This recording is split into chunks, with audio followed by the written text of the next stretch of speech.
वहीं दिल्ली में Congress screening committee की बैठक आज है। छत्तीसगढ़ के प्रत्याशियों के नाम पर मंथन होगा। पूर्व सीएम भूपेश बघेल दिल्ली रवाना हुए। सचिन पायलट, दीपक बैज भी बैठक में शामिल होंगे।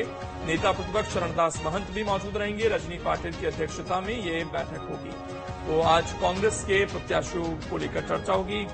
कहा भी गया था भूपेश बघेल की तरफ से भी कि जल्द ही जो नाम है वो सामने आ जाएंगे, क्योंकि बीजेपी के 11 नाम सामने आ चुके हैं। स्क्रीनिंग कमेटी की बैठक है और मैं समझता हूँ कि स्क्रीनिंग कमेटी की आखिरी बैठक होगी और उसके बाद सीईसी में सारे नाम चले जाएंगे और बहुत जल्दी उम्मीद है कि सीईसी में फैसला हो जाएगा। और हमारे दो सहयोगी इस वक्त जुड़ गए हैं। रायपुर से हमारे साथ अंकुश जुड़ गए हैं और फोन लाइन पर हमारे साथ इस वक्त मोहित राज दुबे जुड़ गए हैं। मोहित, सबसे पहले अपडेट दीजिए, बैठक को लेकर कितने बजे बैठक शुरू होगी? देखिए, इस वक्त की बड़ी खबर हम ये कह सकते हैं कि छत्तीसगढ़ के मुख्यमंत्री भूपेश बघेल जो है वो दिल्ली पहुंचेंगे और उसके बाद जो है बड़ी बैठक का आयोजन जो है वो दिल्ली में किया गया है स्क्रीनिंग कमेटी के मद्देनजर।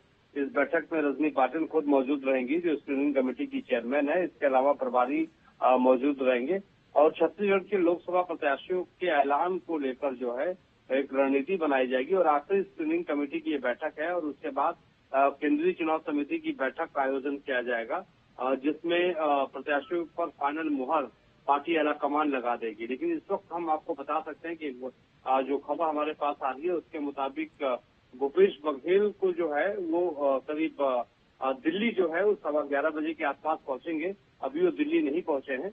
11:15 बजे जब दिल्ली पहुंचेंगे उसके बाद दोपहर के बाद इस बैठक का आयोजन किया जाएगा। शुक्रिया आपका जुड़ने के लिए और जानकारी देने के लिए। दोपहर बाद ये बैठक होगी। अंकुश हमारे साथ जुड़े हुए हैं। अंकुश, प्रत्याशियों को लेकर क्या चर्चा है? कोई नाम ऐसे नजर आ रहे हैं जिनको टिकट मिलना तय माना जाए?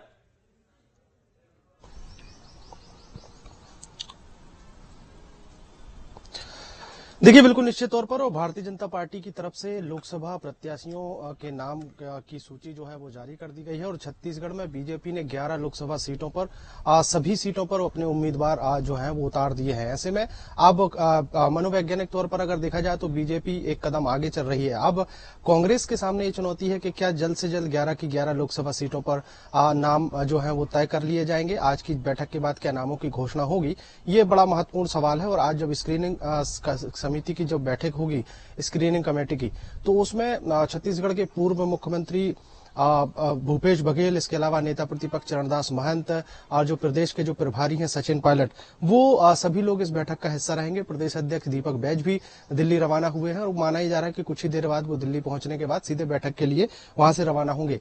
छत्तीसगढ़ की 11 लोकसभा सीटों पर 3-3 नामों का पैनल तैयार हो गया है और 3-3 नामों के पैनल जो है आज उस बैठक में रखे जाएंगे और माना ही जा रहा है कि उस बैठक के बाद शायद किसी एक नाम पर, हर एक लोकसभा से किसी एक नाम पर सहमति बन सकती है।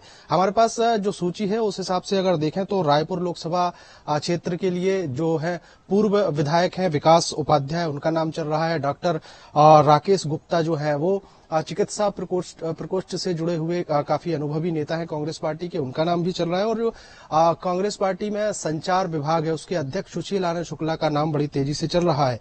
बाकी अलग अलग सीटों की अगर हम बात करें तो महासमुंद लोकसभा के लिए विनोद सेवन चंद्राकर, अमरजीत चावला और लेखराम साहू, चंद्रशेखर शुक्ला का नाम जो है वो भी काफी तेजी से चल रहा है। बिलासपुर लोकसभा के लिए राजेंद्र धीर, राजेंद्र शुक्ला और लेखराम साहू का नाम काफी तेजी से चल रहा है।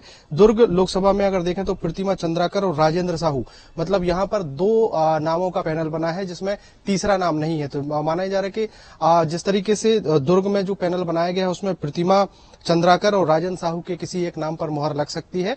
और चूंकि अब दुर्ग पूर्व मुख्यमंत्री भूपेश बघेल का गृह जिला है, ऐसे में प्रतिमा चंद्राकर उनकी काफी करीबी मानी जाती है, तो उनका नाम कहीं ना कहीं संभावित माना जा रहा है कि दुर्ग लोकसभा से उनको मैदान में उतारा जा सकता है। राजनांदगांव लोकसभा के लिए ममता चंद्राकर, हेमा देशमुख और राजेश शुक्ला का नाम काफी तेजी से चल रहा है। कांकेर लोकसभा से अगर बात करें तो वीरेश ठाकुर, नरेश ठाकुर और लक्ष्मी ध्रुव। कुल मिलाकर अगर देखा जाए तो पूरे छत्तीसगढ़ की 11 लोकसभा सीटों की अगर हम बात करें तो जातिगत समीकरण साधने की पुरजोर इस पैनल की सूची में दिख रही है। अब देखना यही है क्योंकि अब तो बीजेपी के चेहरे भी सामने हैं, तो उनको देखकर भी रणनीति कांग्रेस अपनी बना सकती है। शुक्रिया अंकुश आपका जुड़ने के लिए और जानकारी देने के लिए।